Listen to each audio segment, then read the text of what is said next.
بسم الله الرحمن الرحيم.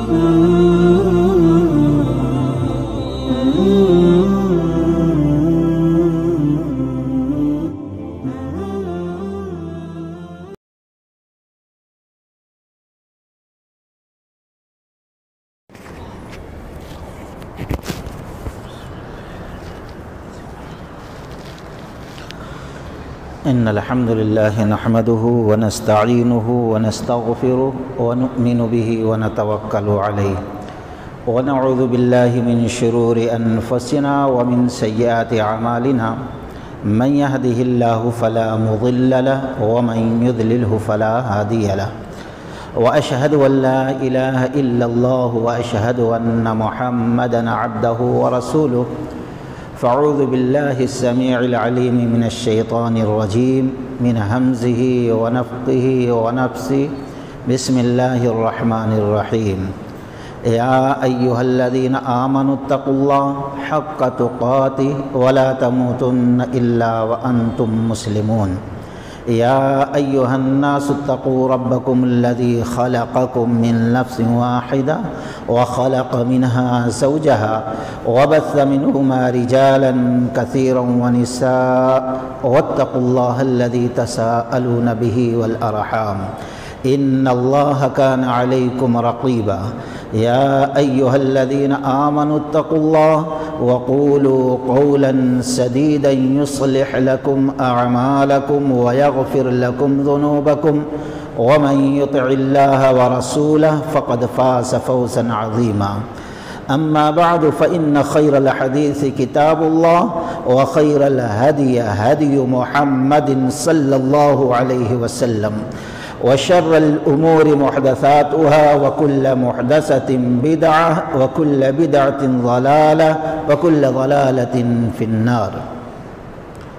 والبدن جعلناها لكم من شعائر الله رب اشرح لي صدري ويسر لي أمري واحلل عقدة من لساني يفقه قولي. تمام قسم کی تعریف سدا زندہ سلامت رب العالمین کے لیے سداوار ہے.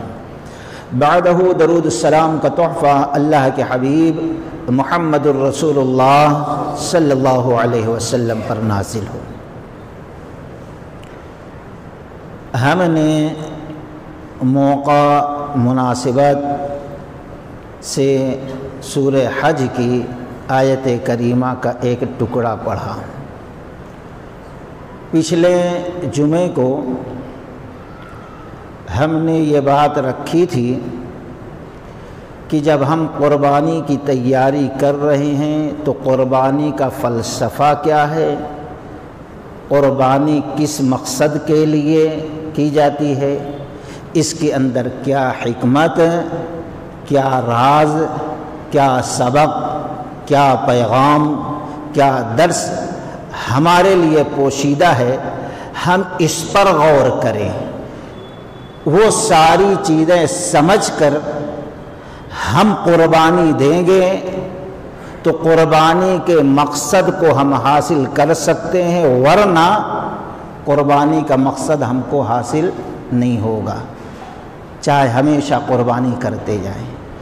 اور جو مومن ہوتے ہیں جن کے اندر شرک کا شائبہ تک نہیں پایا جاتا، جو اپنے رب کی ایک ایک آیت پر ایمان رکھتے ہیں اور عمل کرنے کی کوشش کرتے ہیں، اللہ تبارک و تعالی نے سورہ مؤمنون میں ان کی وہ صفت بیان فرمائی، ان الذین هم من خشیۃ ربهم مشفقون.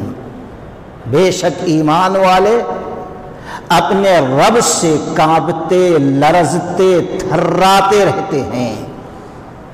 والذین هم بآیات ربهم یؤمنون، اور اپنے رب کے قرآن کی ایک ایک آیت پر ایمان بھی رکھتے ہیں. والذین هم بربهم لا یشرکون، وہ اپنے رب کے ساتھ کسی شے، کسی چیز کو شریک بھی نہیں کرتے ہیں. والذین یؤتون ما آتوا وقلوبهم وجلۃ انہم الی ربہم راجعون، اور جو کچھ ان کو رب نے مال دیا ہے، تھوڑا زیادہ، لاکھوں میں، کروڑوں میں روپیہ پیسہ جو بھی دیا ہے، وہ اس میں سے اللہ کے راہ میں صدقہ کرتے رہتے ہیں، لیکن ڈرتے ہیں کہ ایک دن رب کے پاس لوٹ کر جانا ہے۔ یہ پکے مومن موحد کی صفت اللہ بیان فرما رہا ہے کہ وہ لرزتے ہیں۔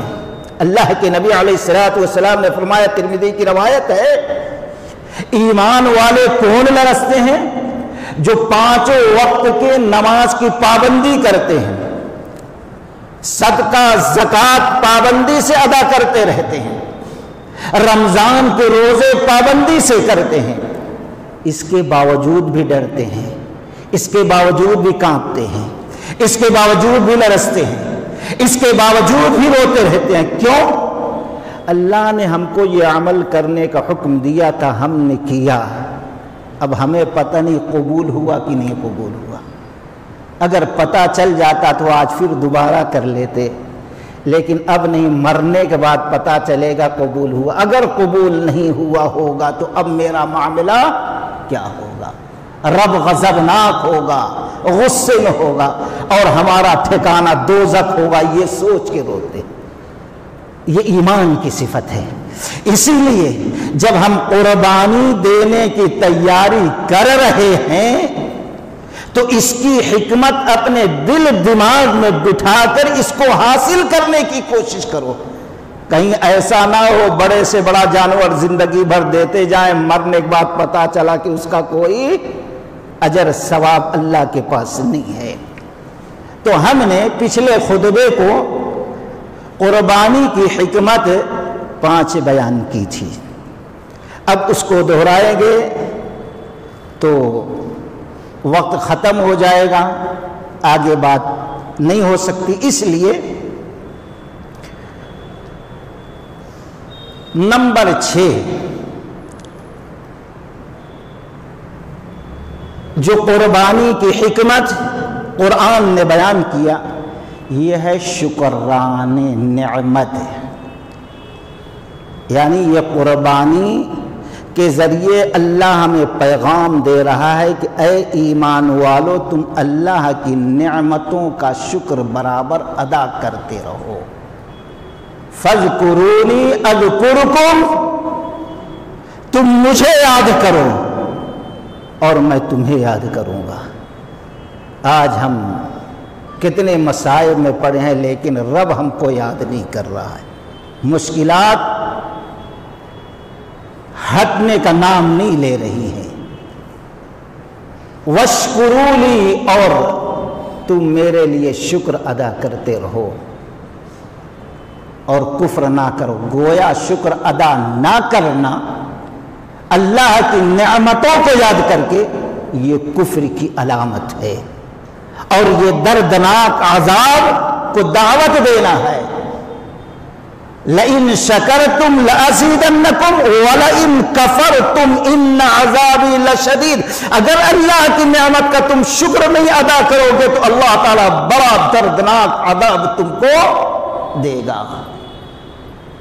قرآن نے کہا، حج کی قربانی کی حکمت بیان کرتے ہوئے سورہ حج کے اندر، وَالْبُدْنَ جَعَلْنَاهَا لَكُم مِّن شَعَائِرِ اللَّهِ لَكُمْ فِيهَا خَيْرٌ فاذكروا اسم الله عليها الصواف فإذا وجبت جنوبها فكلوا منها وأطعموا القاني والمعتر كذلك سخرناها لكم لعلكم تشكرون۔ اللہ نے تمہارے لیے بڑے بڑے جانور تمہارے تابع کر دیا ہے،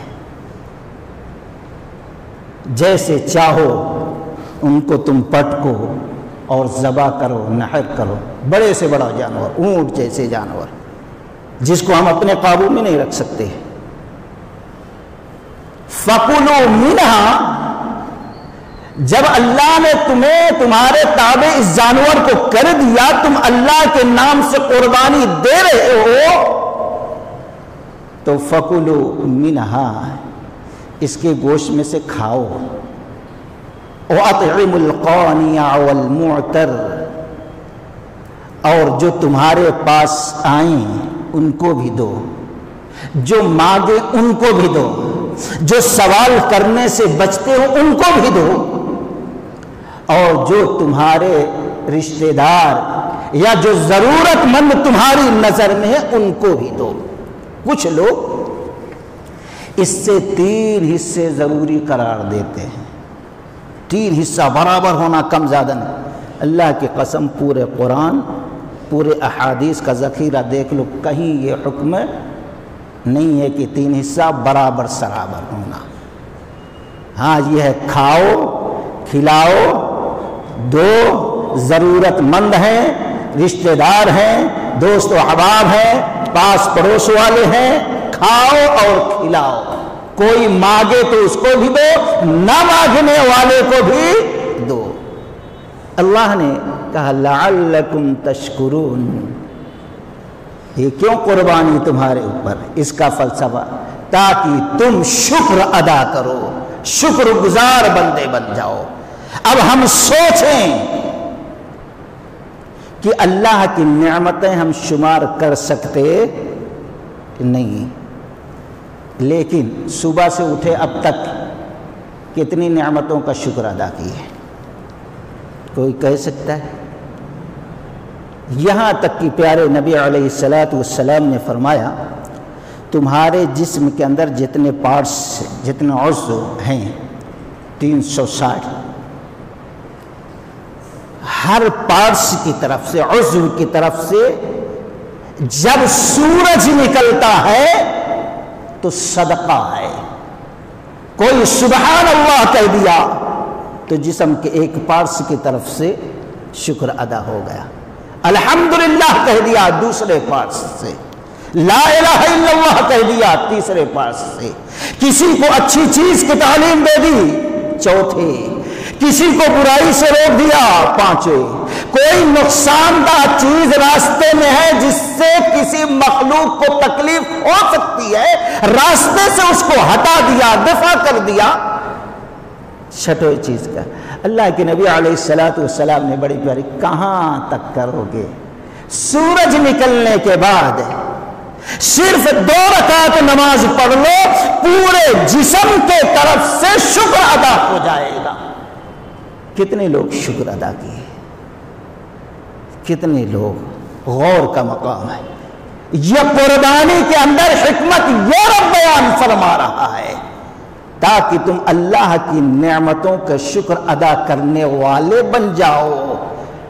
جب شکر ادا کرنے والے بن جاؤ گے تو اللہ اور اپنے رحمتوں کی چادر تمہارے اوپر پھیلا دے گا، رحمتوں کا برکتوں کا نزول ہوتا رہے گا۔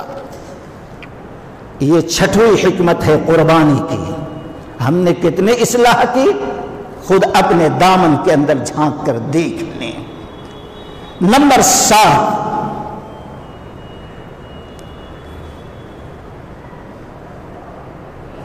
اس کے اندر حکمت یہ ہے کہ اللہ تبارک و تعالی کی حرام کردہ چیزوں سے ہم اپنے آپ کو بچا لیں،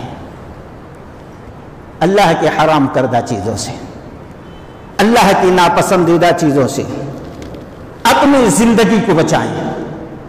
سوچیں جب ہم قربانی کرتے ہیں تو قربانی کے جانور کے لیے شرط ہے کچھ چیزیں۔ جانور ایسے رہنا چاہیے، یہ عیب نہیں، وہ عیب نہیں، ایسا نہیں ویسا نہیں، شرط ہے۔ مثال کے طور پر اللہ کے رسول صلی اللہ علیہ وسلم نے فرمایا، مسلم کی روایت ہے، اذا رأيتم الهلال ذي الحجة وأراد أحدكم أن يزحف فليمسك عن شعري وأظفاري، رواه مسلم۔ اللہ کے نبی علیہ السلام نے فرمایا، تم میں سے تم جب ذی الحجہ کا چاند دیکھو، یعنی جس مہینے کی 10 تاریخ کو ہم قربانی دیکھتے ہیں، اس مہینے کا جب چاند دیکھ لو وَأَرَادَ أَحَدُكُمْ، اور تم میں سے چاند دیکھنے کے بعد جو شخص ارادہ رکھتا ہو، قصد کرتا ہو یہ کہ وہ قربانی کرے گا، فَلْيُمْسِكْ عَنْ شَعْرِهِ وَأَسْفَارِهِ، اس کو چاہیے کہ اپنے چمڑے، ناخون، بال کو ہاتھ نہ لگائے۔ بڑی آسان چیز ہے۔ آج جو لوگ قربانی کا ارادہ کرتے ہیں، ہاں بھائی 10 دن رک جاتے ہیں، نہ بال کاٹنا ہے نہ ناخون کاٹنا ہے، گرچہ کتنی بھی تکلیف ہو جائے ناخون بڑھا رہے۔ اور یہ بھی چیز یاد رکھیں، کچھ لوگ قربانی کے بعد بال کٹانا یا ناخون کاٹنا ضروری سمجھتے ہیں، غلط ہے۔ ضرورت ہے تو کاٹ لیجئے، ضرورت نہیں۔ حکم یہ ہے کہ اگر قربانی کا ارادہ کرتے ہیں تو چاند دیکھ لینے کے بعد سے لے کر نماز پڑھنے تک یہ چیز نہ کریں۔ کرنا بول کے کہیں نہیں، ضرورت ہے تو کرو، نہیں ضروری ہے تو کوئی بات نہیں۔ آج ہم دیکھتے ہیں کہ اللہ کے نبی علیہ السلام کو حکم کو یہ سن کر ہم 10 دن ان چیزوں سے رک جاتے ہیں، نہ بال کٹاتے ہیں اور نہ ہی ناخون تراشتے ہیں۔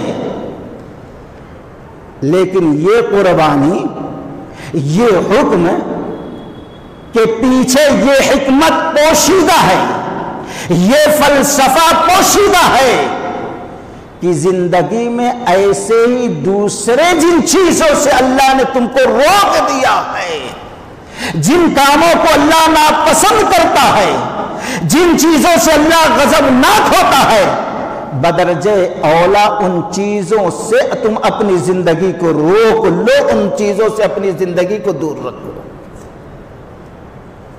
کتنے کام سے ہم رکے، بھئی ہم قربانی دی، ہم کو یہ سبق ہے، اب یہ ہم کام چھوڑ دے رہے۔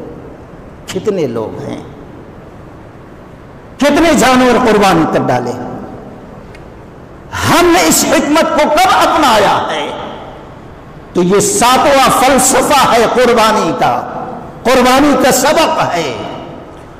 اور اسی طریقے سے 8واں فلسفہ، 8ویں حکمت، نوجوانی کی عمر میں عبادت کرنا۔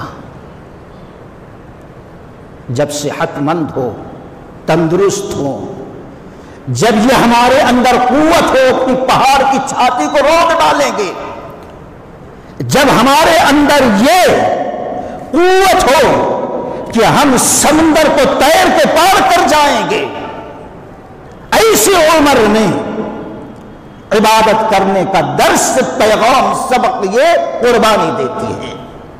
امام ابو داؤد رحمۃ اللہ علیہ ابو داؤد شریف کے اندر نقل کرتے ہیں کہ رسول اللہ صلی اللہ علیہ وسلم نے فرمایا 40 لا تجوز فی الاضاحی، 4 ایسے خصلتیں ہیں، 4 قسم کے ایسے جانور ہیں، اگر قربانی کرو تو اس قربانی کو اللہ قبول نہیں کرے گا۔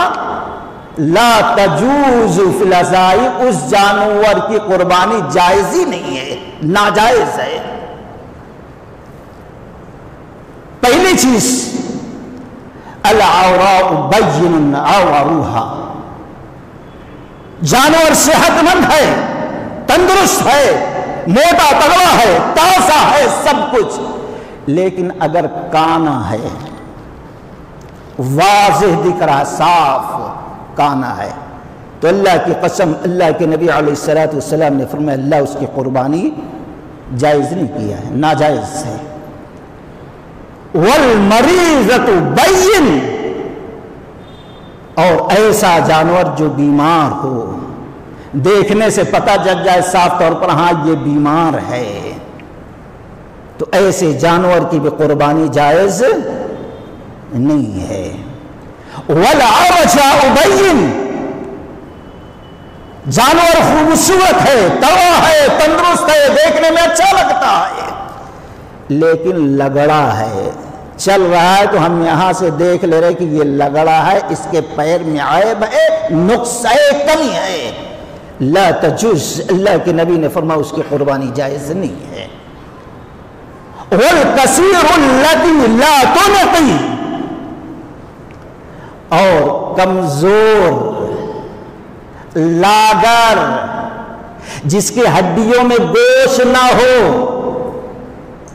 ویسے جانور کی بھی قربانی، یعنی بوڑھا کہہ لیجئے، جانور بوڑھا ہو گیا، اس کی ہڈیوں میں گوشت نہیں ہے، ہڈیاں دکھائی دے رہی ہیں، کمزور ہے، زیادہ دور تک چل نہیں سکتا، دوڑ نہیں سکتا، بھاگ نہیں سکتا، کود نہیں سکتا، تو ایسے وقت میں اس جانور کی قربانی رب نے جائز نہیں کیا۔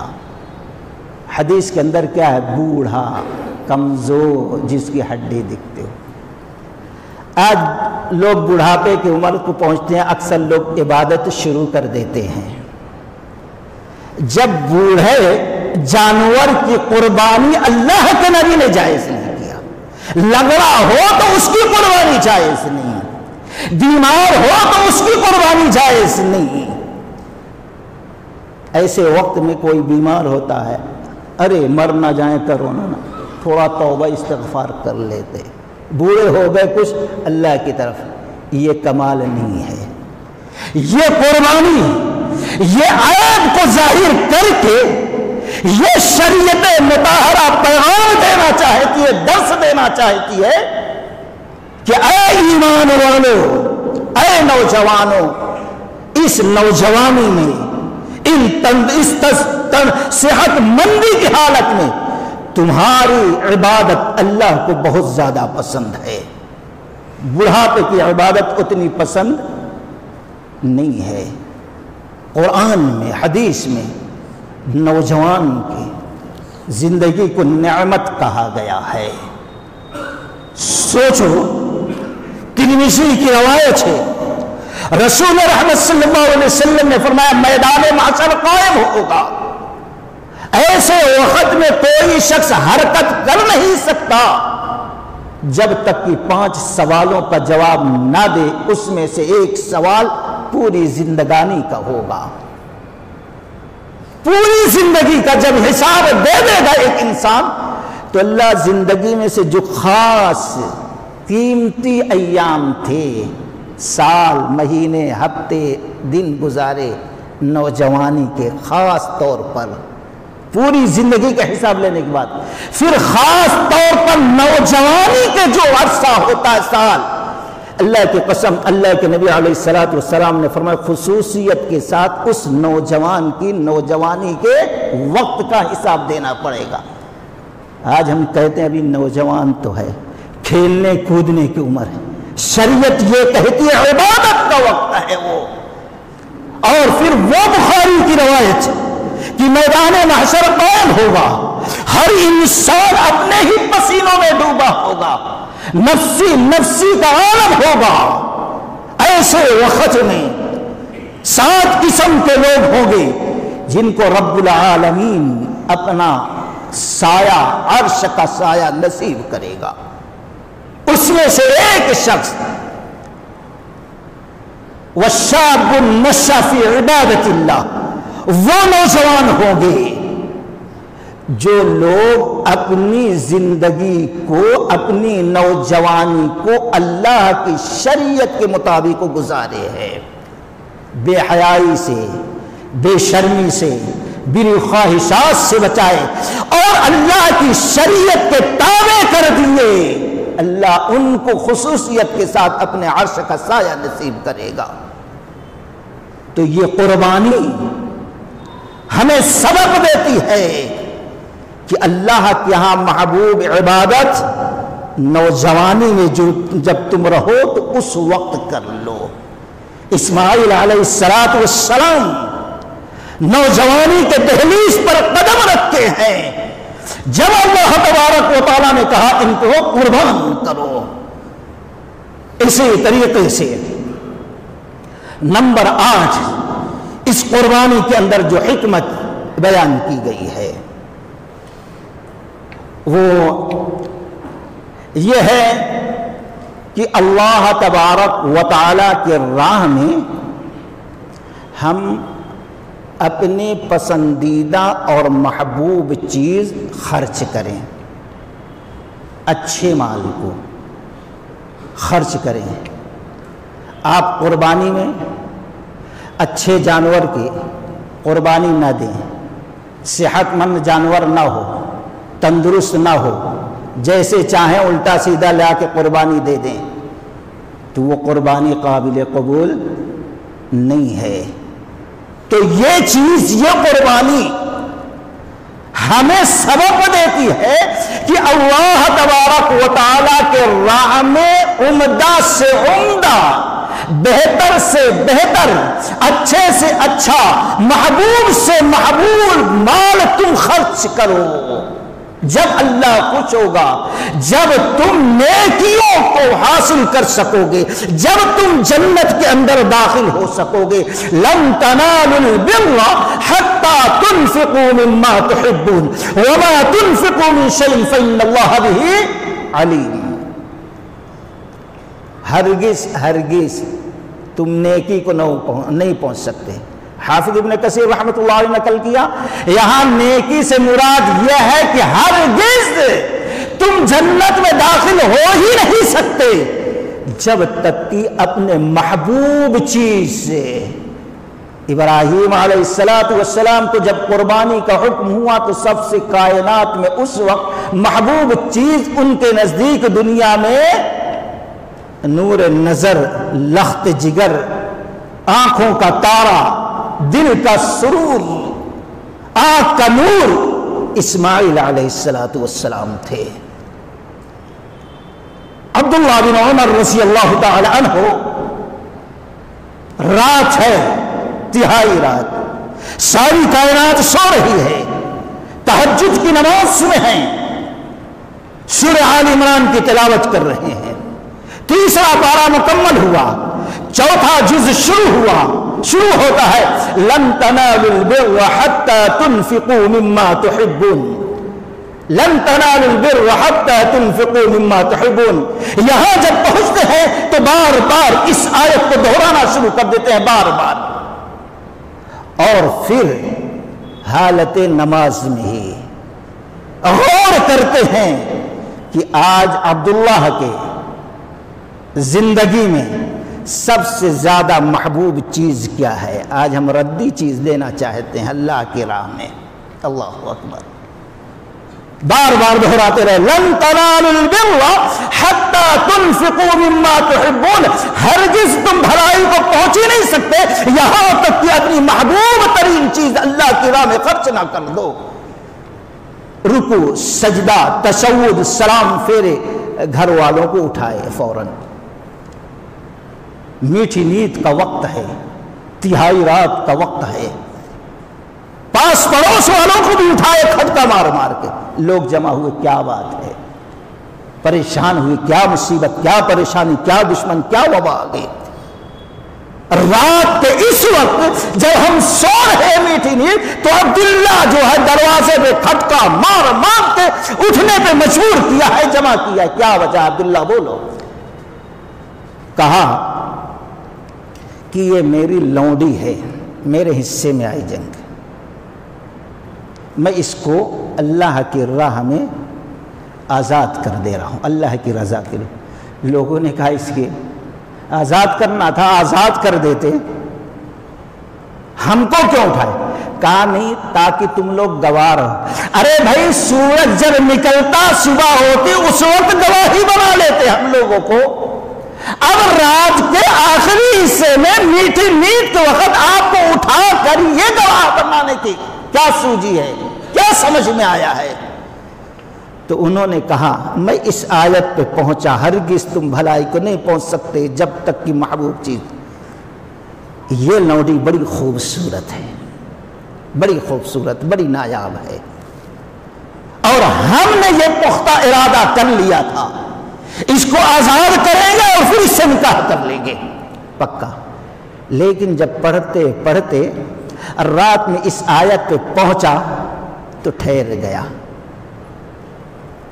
کہ ہماری محبوب چیز ہم اپنے پاس رکھنے کا ارادہ کرتے ہیں اور اس کو اللہ کی راہ میں آزاد، رضا کے لیے آزاد نہیں کرتے، تو ہم بھلائی کو، کامیابی کو، جنت کو نہیں پہنچ سکتے۔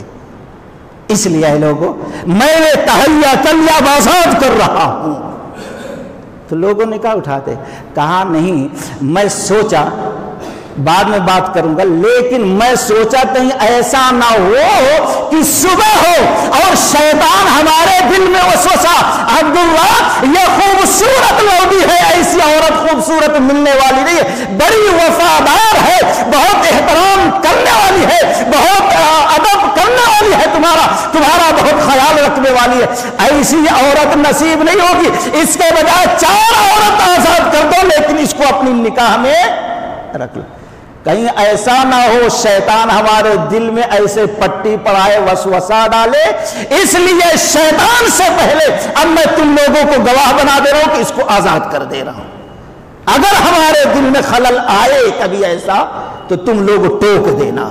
یہ ہے ایک مومن کا انداز دوستو۔ آج بہت سے لوگ جب تکلیف پہ ہوتے ہیں، پریشانی میں ہوتے ہیں، یہ شکرانے کے طور پر یہ کر دیں گے وہ کر دیں، تکلیف مصیبت ہٹتے ڈھیلے پڑ جاتے ہیں، شیطان وسوسہ ڈال دیا۔ بہت سے لوگ 1 مہینے کا روزہ رکھتا ہوں اگر یہ ہو گیا، بعد میں بولتے 1000 2000 دے دیے تو کیا ختم ہو جاتا، یہ شیطان کا بہکاوا ہے دوستو۔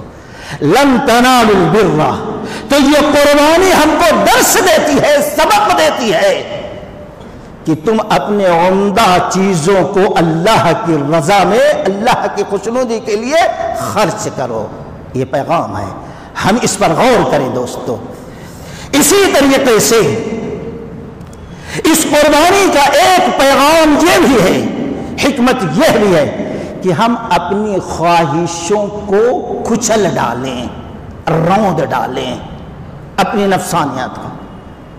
آج دنیا کے اندر جو 50 قسم کی پریشانیاں ہیں، آج جب دنیا ہماری دشمن بنی ہوئی ہے اور ہم کو برباد کرنے پہ تلی ہوئی ہے، اسلام کا نام لیتے اسلام پر عمل نہیں کرتے، اس کی وجہ سے دنیا ہم کو مٹانا چاہتی ہے، تو وجہ کیا ہے؟ ہم اللہ کے بندے نہیں ہیں بلکہ اپنے نفس کے بندے ہیں۔ جب آپ جانور کے گلے پہ چھری پھیرتے ہیں تو وہ زبان حال سے شاید کہتا ہوگا، اے اللہ کے بندے تو نے مجھے قربان تو کر دیا، لیکن یہ بتا میں قربان تو ہو گیا، رب کے پاس جا رہا ہوں، تو اپنے نفسانی خواہشوں کو کب کچلے گا، کب قربانی اس کی کرے گا؟ اصل قربانی تو یہ ہے جس کے وجہ سے آج پریشانیاں آ رہی ہے۔ بچاؤ کتنے لوگ ہیں جو قربانی کی وجہ سے اپنی غلط خواہشوں کو، ناجائز خواہشوں کو کچلتے ہیں۔ آج شریعت کے خلاف ہے، لیکن باپ دادا کا طریقہ، رسم و رواج بہت پسند ہے، چھوڑنے کے لیے تیار نہیں ہے۔ یہودیوں کے بنائے ہوئی چیزیں چاہے کپڑے ہو کوئی ہو، عریانیت ٹپکتی ہے، بے شرمی بے حیائی کی چیزیں ہیں، لیکن کام اس کو چھوڑتے ہیں۔ یہ نفس مانتا نہیں ہے، نہیں مانتا ہے۔ آج لوگ مسلک میں بٹے ہوئے ہیں، یہ قربانی کہتی ہے، فرقوں میں نہیں، سب پورے دین مذہب مسلکوں کو چھوڑ دو، منہ موڑ لو اور اللہ کی طرف، اللہ کے دین کی طرف جھک جاؤ، تمہارا معبود ایک ہے۔ لیکن نہیں، یہ خواہشات نہیں کچل سکتے، نہیں مار سکتے، قربانی کا حق ہم نے ادا نہیں کیا ہے۔ یہود بھی تو اپنے آپ کو کہتے تھے ہم ابراہیم کی اتباع کرنے والے ہیں، نصارہ بھی تو کہتے تھے، کفار بھی تو کہتے تھے، مشرکین بھی تو کہتے تھے، ہم بھی کہتے ہیں ملت ابراہیم کے قدم پر چلتے ہوئے، سنت کو زندہ کرتے ہوئے جانور ذبح کر رہے ہیں۔ لیکن قرآن کیا کہتا ہے؟ ما كان ابراہیم یہودیا ولا نصرانیا ولکن کان حنیفا مسلما۔ یہودی نصرانی نہیں تھے، یا نہ حنفی تھے، نہ شافعی تھے، نہ مالکی تھے، نہ حنبلی تھے، نہ قادیانی تھے، اور نہ ہی رضائی تھے، نہ مرزائی تھے، کچھ بھی نہیں تھے، بلکہ تو وہ تھے ابراہیم۔ سارے مسلکوں، سارے مذہبوں کی طرف سے رخ موڑا، اللہ کی طرف جھک گئے، شرک کا شائبہ تک بھی نہیں پایا جاتا تھا. اور اللہ نے نبی کو ہو کہا بل نتبع ملت ابراہیم حنیفا، کہہ دو اے کفار تمہاری بھی نہیں مانیں گے، تم باپ دادا کے رسم و رواج کی طرف لگے ہو، یہودیوں تمہاری بھی نہیں مانیں گے، تم خواہشات کو اپنا دین سمجھ لیے ہو، نصرانیوں تمہاری بھی نہیں مانیں گے، تم اپنے حساب سے صحیح غلط کا فیصلہ عبادت کے طریقے تم اپنا تو تمہاری بھی نہیں مانیں گے، مشرکوں تمہاری بھی نہیں مانیں گے، کیونکہ تم کہتے ہو یہ اللہ تبارک و تعالیٰ سے ہم کو کچھ دلا دیں گے، کچھ سپورٹ کر دیں گے. کسی کے نہیں، ہم مانیں گے تو باپ ابراہیم علیہ السلام کی مانیں گے. کام خواہشات کو، چوری، خیانت، غیبت، حسد، کینہ، جھوٹ، فریب، دغا بازی، دھوکے بازی، لوگوں کے حقوق ادا نہیں کرنا، رشتہ داروں کے حقوق ادا نہیں کرنا، والدین کی فرما برداری نہیں، اطاعت نہیں، خدمت گزاری نہیں. کیا ہے قربانی کا مطلب؟ کوئی فائدہ نہیں ہے اگر قربانی کی حکمت کو ہم حاصل نہیں کرتے تو. دوستو اسی طریقے سے یہ قربانی کی حکمتوں میں سے، سبق میں سے ایک سبق، ایک درس یہ ہے. آج ہم مسجدیں تو بناتے ہیں، مسجد بنانے سے پہلے مسجد آباد کرنے والوں کو تیار کرو، پیدا کرو، خود بخود مسجدیں بن جائیں گی. دوستو حضرت ابراہیم علیہ السلام کہاں بھیجا؟ معصوم بچہ تھا، دور بھی رہا ہے، لیکن آج ہی سے اس کو چھوڑ دیا. کیوں؟ تاکہ مسجد اس کے ذریعے سے بنے. ربنا انی اسکنت من ذریتی بواد غیر ذی زرع عند بیتک المحرم ربنا لیقیموا الصلاة فاجعل افئدة من الناس تهوی الیہم وارزقهم من الثمرات لعلهم یشکرون. اے اللہ اس غیر آباد جگہ میں، غیر آباد جگہ ہم نے اپنے معصوم بچے کو کیوں رکھا؟ لیقیم الصلاۃ. ابھی کوئی ہے نہیں، مسجد بنانے کا سوال نہیں، بتا رہے ہیں مقصد صرف یہ ہے بچہ دودھ پی رہا ہے تاکہ یہ نماز قائم کرنے والا بن جائے. نماز پڑھنے والے بنیں گے تو بڑی آرام سے مسجدیں بھی تعمیر ہو جائیں گی. یہ مقصد ہے. ہم نے اپنے گھر میں اپنے بچوں کو کتنے کو تیار کیا؟ ہم نماز کو نکل جاتے، کبھی بچوں کو، بہو کو، بیویوں کو، بیٹیوں کو، بہنوں، کبھی کھٹکا مار کے بولے اللہ کی قسم اللہ گردن کو ناپے گا. قوا انفسکم واہلیکم نارا، اپنے آپ کو اپنے گھر والوں کو بچاؤ. تو اس طریقے سے اور بہت ساری حکمتیں ہیں اس قربانی کے، ہم نے بڑی خاص اہم آپ کے سامنے رکھ دی ہے. ان حکمتوں کو سامنے رکھ کے قربانی دیں گے تو قربانی ہماری کامیاب ہوگی، اس کا اجر ثواب ملے گا، نہیں تو کچھ ملنے والا نہیں ہے. پھر اس کے بعد وہاں جا کے پچھتائیں گے، واپس کہیں گے اللہ بھیج دے، واپس ہی کا کوئی راستہ بھی اس سفر کے بعد نہیں ہے. اللہ تعالیٰ سے دعا ہے کہ اللہ تعالیٰ ہم تمام لوگوں کو صحیح معنوں میں قربانی کرنے کی توفیق رفیق عطا فرمائے. وآخر دعوانا الحمدللہ رب العالمین. الحمدللہ وحدہ والصلاة والسلام علی من لا نبی بعدہ. فاعوذ باللہ من الشیطان الرجیم. بسم اللہ الرحمن الرحیم. بھئی جو قربانی کا ارادہ رکھتے ہیں، ہم نے جیسا بھی کہا کہ ایک تو یہ ہے چاند دیکھ لینے کے بعد جو قربانی کا ارادہ رکھتے ہیں، ناخن، چمڑے، بال کو ہاتھ نہ لگائیں جب تک کہ عید کی نماز نہ پڑھ لیں. ایک مسئلہ یہ یاد رکھیں. اور دوسرے، یہ مہینہ جو ذی الحجہ کا شروع ہوگا 2 دن کے بعد ہے، یہ عربی سال کے حساب سے آخری مہینہ ہے. ذی الحجہ حرمت والا مہینہ ہے، پورا مہینہ حرمت کا ہے. لیکن اللہ کے قسم بخاری دیکھو، ابو داؤد دیکھو، ترمذی دیکھو، نسائی دیکھو، ابن ماجہ دیکھو، مل عمل، اللہ کے نبی علیہ السلام نے فرمایا ان 10 دنوں میں عمل صالح جو بھی ہم کرتے ہیں، کوئی خاص نام لے کے اللہ کے نبی نے بتایا، جو بھی اللہ کی خوشنودی، اللہ کی رضا کے لیے عمل کرتے ہیں، اللہ کے نزدیک سب سے زیادہ وہ عمل محبوب ہوتا ہے۔ صحابہ نے کہا وَلَا الجہاد، جہاد کرنا بھی اتنا اللہ کو پسند ہے؟ نبی نے فرمایا جہاد بھی کرو تو اللہ کو اتنا پسند۔ ہاں، ایسا مجاہد جو نکلے اللہ کے دین کی سربلندی کے لیے، وہ بھی شہید ہو جائے اور جو چیز لے گیا تھا وہ بھی واپس ہو سکتا ہے، وہ ثواب میں اللہ کی قربت میں آگے بڑھ جائے، ورنہ کوئی آگے بڑھ نہیں سکتا۔ پورے سال میں 365 دنوں میں سب سے زیادہ محترم مقدس اگر دن ہے والفجر ولیال عشر، قسم ہے 10 راتوں کے، رات کے حساب سے رمضان کے آخر کی راتیں، دنوں کے حساب سے سب سے افضل پورے دنوں میں یہ 10 دن ہے۔ اللہ کے نبی علیہ السلام نے فرمایا، مسند احمد کی حدیث ہے، جب یہ دن شروع ہوں فَأَكْثِرُوا فِيهِنَّ مِنَ التَّهْلِيلِ وَالتَّكْبِيرِ وَالتَّحْمِيدِ، اب کثرت سے لا الہ الا اللہ، لا الہ الا اللہ، اللہ اکبر، اللہ اکبر، الحمدللہ، تکبیر کہتے رہیں۔ صحیح حدیث ہے یہ ایک چیز۔ اور دوسری چیز ابو داؤد کی روایت ہے کہ رسول اللہ صلی اللہ علیہ وسلم یہ پورے 9 دن روزہ رکھتے تھے، پورے 9 دن، ایک نہیں، 2 نہیں، پورے 9 دن۔